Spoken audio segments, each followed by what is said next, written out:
Imagine a world at the height of its power, a globalized network of mighty empires. The Hittites in Anatolia, with their vast stores of grain and iron. The Mycenaean Greeks, in their palace fortresses of stone. The wealthy kingdom of Egypt, under the unshakable rule of Ramesses III. And the sophisticated traders of Babylon and Ugarit, all connected by thriving routes of commerce, exchanging copper, tin, ivory, and luxury goods, a complex and seemingly unbreakable system of diplomacy and trade that stretched from the Nile Delta to the Aegean Sea. And then, in the span of just a few decades, roughly around 1177 BCE, it all came crashing down in a storm of fire and oblivion, not a gradual decline, but a violent, catastrophic unraveling that saw every major city between Troy and Gaza burn to the ground, abandoned to the dust, and forgotten for centuries, leaving behind a silence so profound that the very art of writing was lost in many places.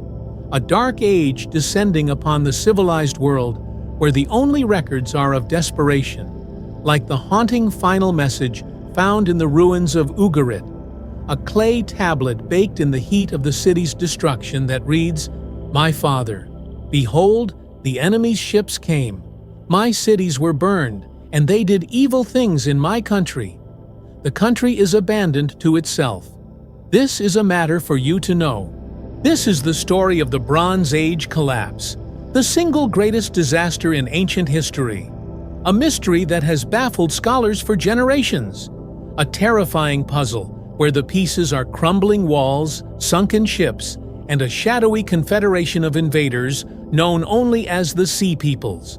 What could possibly have caused such a total and utter systemic failure? Was it a single, catastrophic event, or a perfect storm of calamities that conspired to bring the bronze-wielding kingdoms to their knees? The truth, as we are beginning to understand, is more frightening than any invasion alone. A warning from the past about the fragile interconnectedness of our own world. To understand the collapse, we must first appreciate the dazzling height of this late Bronze Age world. A truly international era where a king in Egypt corresponded as a brother with a king in Hattusa, where Mycenaean pottery has been found in the palaces of the Levant, and where the entire economy was predicated on the steady flow of tin from Afghanistan and copper from Cyprus to fuel the bronze industries that gave the age its name.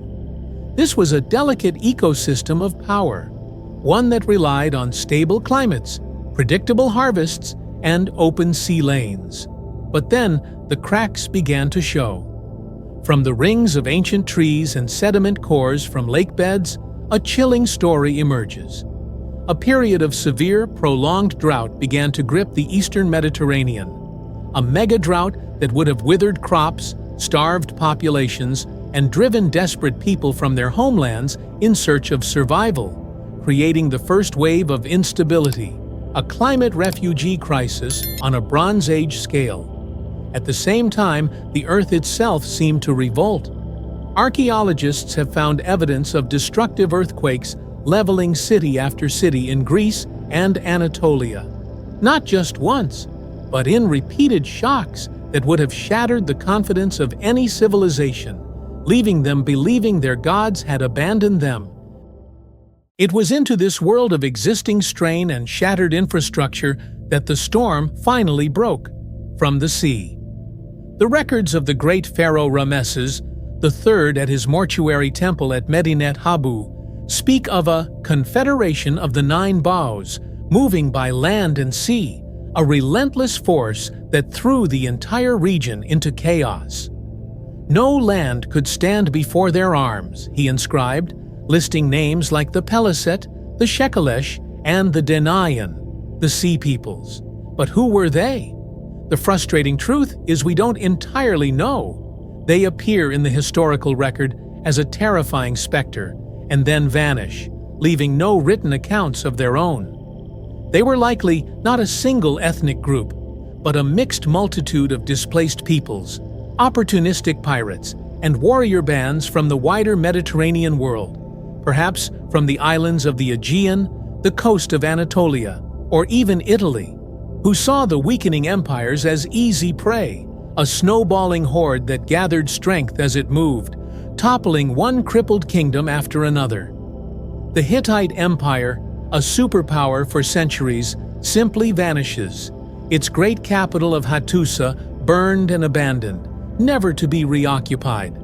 In Greece, the mighty palatial centers of Mycenae, Pylos, and Tiryns are put to the torch, their complex linear B script forgotten, their people descending into a simpler, poorer way of life. The great trading city of Ugarit, a linchpin of international commerce, is utterly destroyed. A letter found there revealing it had recalled its army and fleet to face the threat, leaving it defenseless. The catastrophe was near total. But here is where the mystery deepens. For no single one of these explanations, drought, earthquake, or invasion, seems sufficient on its own to explain the sheer comprehensiveness of the collapse. It was their deadly combination that proved fatal. Think of it as a deadly domino effect. Climate change caused famine, which led to migrations and social unrest. Earthquakes destroyed critical infrastructure and palaces, the very administrative centers that organized society and distributed food.